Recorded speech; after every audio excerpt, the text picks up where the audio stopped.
happened over millions of years. Well, why'd you write a book about it then? Why don't you throw a bunch of ink out in a paper and see if it made your book? Michael Behe's got a great book showing the complexity of nature and how it simply could not have survived.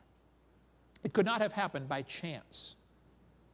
He's a microbiologist, and he teaches at Lehigh University in Pennsylvania. He spends an entire chapter of the book explaining the hair on a bacteria. That little hair is attached to a motor in the skin of the bacteria. You talk about tiny. I mean, bacteria is pretty tiny. These are real tiny little motors. These motors are so tiny that 8 million of them would fit in the cross-section of a human hair.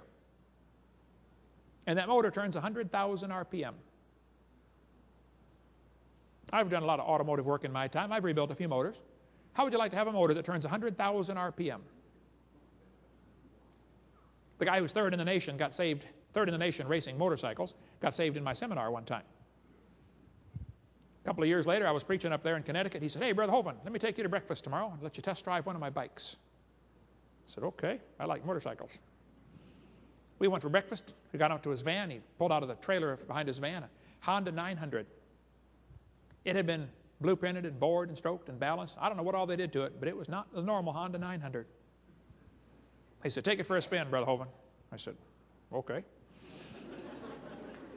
Red line's about 14 or 15,000 RPM. I cranked it up. Boom. I thought, "Ooh, this is not normal." Put it in first gear and let out the clutch and almost broke my neck. I took off down the road. I shifted into second gear. Almost broke my neck again. I was just about to go to third, and I glanced down and realized I'm going 90 in second gear, and it has 6 gears. I wound it down, brought it back, shaking like a leaf. See, I have a Honda moped. That weren't no moped. I said, "Man, how fast does it go?" He said, "I don't know." Oh, brother. I said, "They don't make Band-Aids big enough." I said, "What's the fastest you've ever fallen off?" He said, 120. I said, "What's it like to fall off at 120? He said, "Well, it gets hot. You got to keep turning your body because that spot gets hot sliding across the blacktop." Oh, yeah. That was only like 14,000 RPM. This bacteria's motor turns 100,000 RPM forwards or backwards. Amazing. That little bacteria can swim through his little world the equivalent of a person swimming 60 miles an hour through peanut butter. Because the smaller you get, the greater the viscosity problem becomes. Now, this textbook says humans probably evolved from bacteria that lived more than 4 billion years ago. Folks, they can swim 60 miles an hour. The fastest human swimmer can go about 4 or 5 miles an hour through water. You need to sign these guys up for the Olympics, man. We're getting worse, not better. Bacteria are incredibly complex.